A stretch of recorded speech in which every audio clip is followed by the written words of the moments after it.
ఈరోజు మనం అర్థం చేసుకోవాలి. కేటీఆర్ గారు నిన్న అంటున్నారు ఫినిక్స్ లాగా మనం ఇప్పుడు బూడిదైన నాయన మళ్ళీ పుట్టేది ఏం లేదు, ఇక బూడిదే మీకు మిగిలింది. ఆ బూడిద తీసుకెళ్ళి మీ బావకు మీ నాయనకి ఇద్దరికి బుయ్యి ముఖానికి సరిపోతుంది, గాడికి మీ కథ సుఖాంతం అయిపోతుంది.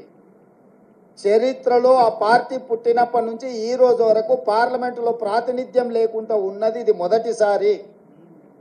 ఇంత అచేతనావస్థలో ఇంత దుర్భరమైన పరిస్థితి బీఆర్ఎస్కు దాపురించిందంటే చంద్రశేఖరరావు గారి నాయకత్వము, కేసీఆర్ కుటుంబాన్ని ఏ రకంగా తెలంగాణ సమాజం గమనిస్తుందో వాళ్ళిద్దరు ఆలోచన చెయ్యాలి. అందుకే ఈ 6 నెలల్లో మా పార్టీ మీద, మా ప్రభుత్వం మీద, మా నాయకత్వం మీద, మా నాయకుల మీద, ఢిల్లీలో ఉండే అధిష్టానం మీద వాళ్ళు ఎన్నో రకాల ఆరోపణలు చేసింది. ఈ ఆరోపణల నేపథ్యంలో బీఆర్ఎస్కు ఒక గుండు సున్నా ఇచ్చారు తెలంగాణ ప్రజలు. ఇప్పటికైనా చంద్రశేఖరరావు గారు, హరీష్ రావు గారు, తారక రామారావు గారు ఆలోచన చేయాలి. ప్రజలు ఎన్నుకున్న ప్రభుత్వాన్ని 100 రోజులు పూర్తి కాకముందే కోట్లాది శాపనార్థాలు పెట్టడం ద్వారా ఈ ప్రభుత్వాన్ని అస్థిరపరచాలన్న ఆలోచనతో, ఈ ప్రభుత్వాన్ని పడగొట్టాలన్న కుట్రలతో వ్యవహరిస్తే ప్రజలు పూర్తిగా బీఆర్ఎస్ను తిరస్కరించడం జరిగింది.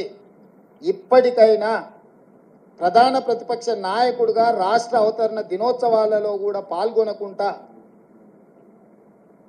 ఏవో చిల్లర మల్లర కారణాలు చూపించడం ద్వారా మీరు ప్రజాస్వామిక వ్యవస్థనే అవమానించే విధంగా వ్యవహరించిన తీరు ప్రజలు గమనిస్తున్నారు.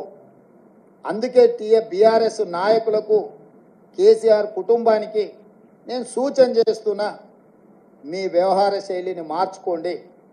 ప్రతిపక్షంగా సహేతుకమైన సలహాలు, సూచనలు ఇవ్వండి. ప్రజల సమస్యలను పరిష్కరించడానికి సహకరించండి. మీ కుటుంబ స్వార్థం కోసమో, మీ పార్టీ మనుగడ కోసమో, లేకపోతే మీరు అక్రమంగా సంపాదించుకున్న ఆస్తులను కాపాడుకోవడానికో మీరు చేస్తున్న ప్రయత్నాలు ప్రజలు గమనిస్తున్నారు. కాబట్టి దయచేసి చంద్రశేఖరరావు గారు ప్రధాన ప్రతిపక్ష నాయకుడిగా మీ బాధ్యతను నిర్వహించండి. హరీష్ రావు గారు, మీరు ఆత్మహత్య చేసుకోవడం ద్వారా కాంగ్రెస్ పార్టీని ఓడించినామని మీరు అనుకుంటున్నారేమో.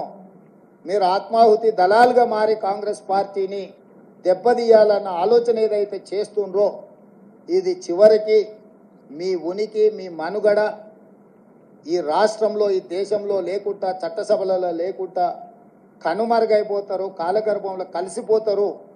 ఇట్లాంటి కుట్రలను, కుతంత్రాలను తెలంగాణ సమాజం గమనిస్తుంది.